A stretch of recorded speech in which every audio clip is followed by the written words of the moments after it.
पिछले कई दिनों से हमें ऑन एंड ऑफ बारिशें देखने को मिली। जम्मू कश्मीर की अगर बात करें, उससे पहले ऐसे कई दिन थे जहां हीट वेव भी बताई गई और कई सारी एडवाइजरीज मेट डिपार्टमेंट की जानिब से भी आई। लेकिन फिर जो फोरकास्ट हुआ वो फोरकास्ट कहीं ना कहीं सच साबित हो गया और वो दिखा कि हमें ऑन एंड ऑफ बारिशें देखने को मिली। कई जगहों पे हेल स्टॉर्म हुआ और एक दो दिन पहले अपर रीचेज में हमें खास तौर पे बर्फबारी भी देखने को मिली, जिसमें सिंथन टॉप था, पीर की गली थी और उसके साथ साथ राजदान टॉप जैसे कई इलाके थे जहां फ्रेश स्नोफॉल हुआ। लेकिन अगर देखा जाए तो ये ऐसा मौसम मई में होना या जून के शुरू में होना नॉर्मल माना जाता है अगर कश्मीर के अपर रीचेस की बात करें। लेकिन अब ऑन एंड ऑफ जो बारिशें हुई उससे कई सारा नुकसान खास तौर पे हॉर्टिकल्चर सेक्टर को हुआ, जहां ग्रोवर्स हैं, फिर चाहे वो एप्पल ग्रोवर्स हों या उसके साथ साथ चेरी ग्रोवर्स हों।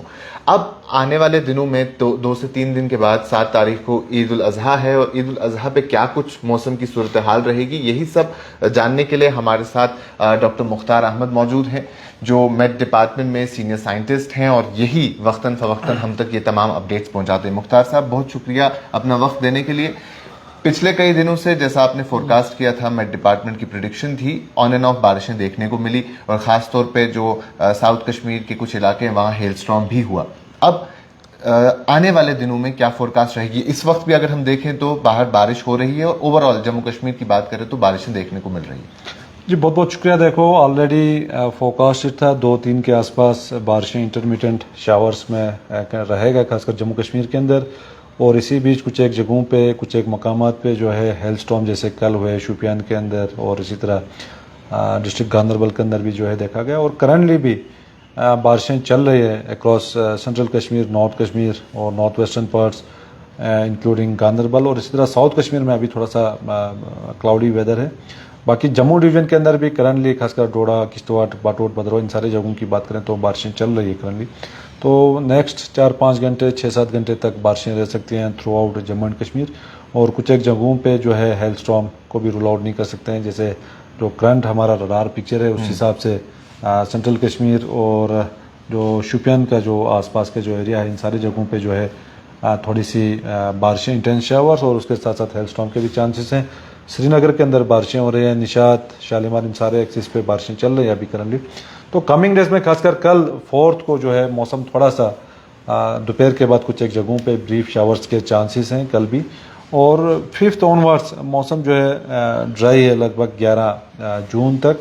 और इस बीच जो है हॉट एंड ह्यूमिड वेदर जो है जनरली रह सकता है। दर्जा हरारत में एक बार फिर इजाफा देखने को मिल सकता है। और उसके साथ साथ फिर 12, 13, 14 के आसपास fresh spells of rain, thundershower activity के चांसेस हैं। तो जो मुख्तार साहब, ये बात मैं एक बार आपसे फिर इसके बाद करूंगा। लेकिन पिछले दिनों हमने देखा ऐसे कुछ दिन आए कि जहां टेम्परेचर 35 टचिंग हो गया कश्मीर की अगर बात करें। उसके बाद इमीडिएट एक ड्रॉप देखने को मिला जहां आपकी तरफ से भी बताया गया कि बिलो नॉर्मल भी काफी नीचे चला गया। अगर 20 नॉर्मल था और 14-12 तक चला गया। तो ये ऑन एंड ऑफ अभी और देखने को मिलेगा क्या? और किस हद तक हम नॉर्मल टेम्परेचर से नीचे गए थे? लगभग 14-15 डिग्री सेल्सियस तक कुछ एक स्टेशंस के अंदर बिलो नॉर्मल चले गए थे, खासकर वैली के अंदर, क्योंकि ताज़ा बर्फबारी पहाड़ी इलाकों के अंदर जो है देखा गया। और करंटली जो है टेम्परेचर उतना ज़्यादा फॉल नहीं होंगे, फिर भी नॉर्मल या नॉर्मल से 1-2 डिग्री कुछ एक जगहों पे थोड़ा सा ऊपर चल रहा है। लेकिन कोई ऐसे मेजर फोरकास्ट या रेनफॉल के हवाले से या पहाड़ी इलाकों में बर्फबारी थोड़ी सी हो सकती है, क्योंकि कंटिन्यूसली प्रेसिपिटेशन जो है चल रहा है पिछले लगभग 5-6 दिनों से। और कमिंग डेज में थोड़ा सा हॉट एंड ह्यूमिड वेदर जो है ये काफी इंपॉर्टेंट है, क्योंकि आने वाले दिनों में ईद है, ईद का मौका है। 7 और 8 तारीख को ईद मनाई जाएगी जम्मू कश्मीर की अगर बात करें तो उन दौरान लोग चाहते हैं कि थोड़ा ऐसा मौसम हो कि वो आगे पीछे जा पाए, अपने काम अंजाम दे पाए। और ये कुर्बानी वाली ईद है तो इसमें बाहर का काम जरा रूटीन से ज्यादा रहता है। तो 7-8 तारीख को अगर हम इन पर्टिकुलर बात करें, क्या मौसम रहने का? मौसम अमूमन ठीक है, ऐसे कोई कंटिन्यूस रेन या जो करंट वेदर चल रहा है ऐसा नहीं है। तो मौसम अमूमन जो है ड्राई रहने के चांसेस हैं। फिर भी ब्रीफ शावर शॉर्ट पीरियड के लिए आगे पीछे कहीं हो उसको रूल आउट नहीं कर सकते हैं। बाकी कोई मेजर WD या कोई फीबल WD ऐसा कुछ भी नहीं है, ऐसा कुछ देखने को नहीं मिलेगा। तो क्या कुछ एडवाइजरी स्पेसिफिक अगर हॉर्टिकल्चर सेक्टर या उसके साथ साथ ट्रैवलर्स की बात करें उनके लिए? देखो, अभी हेल स्टॉर्म से काफ़ी ज़्यादा डैमेज हुआ, खासकर अलग अलग ज़िलों में, स्पेशली शोपियान, कुलगाम के जो ड्रोवर्स हैं। इसी तरह नॉर्थ कश्मीर के अंदर भी, सेंट्रल कश्मीर, गांदरबल के कुछ एक टाउन्स के अंदर भी, ये एरियाज़ के अंदर भी। तो जो एग्रीकल्चर डिपार्टमेंट का जो एडवाइजरी है कि किन किन केमिकल्स को यूज़ करना है, कितने अमाउंट में यूज़ करना है और उसका डोज क्या रहेगा एग्जैक्ट, और इस तरह कब कब इसको यूज़ करना है, तो उसको जो है पूरी तरह फॉलो करने की ज़रूरत है। क्योंकि फिर जैसे इंसान को इन्फेक्शन होता है ऐसे ही पेड़ पौधों को भी इन्फेक्शन होता है। तो ये चीज़ें जो है आप बिल्कुल एक साइंटिफिक वे में करना काफ़ी ज़्यादा ज़रूरी है। और उसके बगैर अभी ईद है, ईद के टाइम लोग आगे पीछे जाते हैं, तो बिल्कुल बच्चे हैं, छोटे छोटे बच्चे या आम जवान भी ड्राउनिंग के इंसिडेंट्स काफ़ी ज़्यादा होते हैं। तो एक ऐसे हादसा होते हैं, बिल्कुल प्रिकॉशंस लेना चाहिए।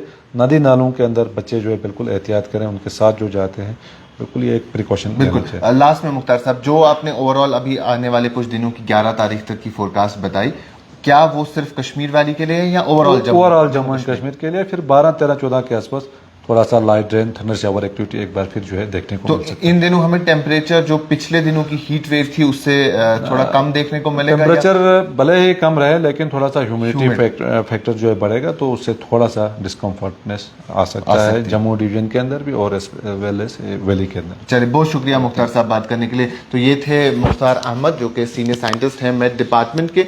इन्होंने कई सारी चीज़ें बताई और कई सारी चीज़ें इंपॉर्टेंट भी है, क्योंकि आने वाले दिनों में ईद है, ईद का मौका है। ये त्यौहार जम्मू कश्मीर में कई सारे लोग मनाते हैं और ख़ास तौर पे 7 और 8 तारीख की अगर बात करें तो हमें इंटेंस शॉवर्स नहीं देखने को मिलेंगे। ब्रीफ शॉवर्स को रूल आउट नहीं किया जा सकता है, वो स्मॉल टाइम पीरियड में हो सकते हैं, लेकिन आज फिलहाल रेनफॉल देखने को मिलेगी न सिर्फ कश्मीर वैली बल्कि जम्मू प्रोविंस में भी। और उसके साथ साथ कल भी इन्होंने बताया 4 तारीख को भी चांसेस हैं कि रेनफॉल हो सकती है, लेकिन उसके बाद 11 तारीख तक अमूमन वेदर ड्राई रहेगा और 12 से फिर 3 दिन आगे और एक बार हमें शॉवर्स देखने को मिलेंगे। लेकिन इन दौरान जो टेम्परेचर में इजाफा शायद ना हो, लेकिन ओवरऑल हमें ह्यूमिड मौसम देखने को मिल सकता है, यानी नमी रहेगी, ह्यूमिडिटी बढ़ जाएगी। तो उन चीज़ों का ख्याल कहीं ना कहीं रखने की काफ़ी ज़्यादा ज़रूरत है। तो कई सारे लोग जो ईद के हवाले से बात कर रहे थे कि ईद के दिनों में मौसम कैसा रहेगा और क्या कुछ सूरत हाल होगी मौसम की, इसलिए हमने सोचा कि जो स्पेशलिस्ट हैं, जो एक्सपर्ट हैं, उनसे बात करते हैं और आप तक खबर पहुंचाते हैं। तो फिलहाल 11 तारीख तक, कल के बाद आपको मौसम एक बार फिर से खुश्क देखने को मिलेगा, लेकिन ऑन एंड ऑफ बारिश हो सकती है और उसके साथ साथ ओवरऑल मौसम ह्यूमिड भी रहेगा। अभी के लिए इतना ही। बाकी तमाम मजीद मालूमात के लिए अब बने रहें कश्मीर लाइव के साथ।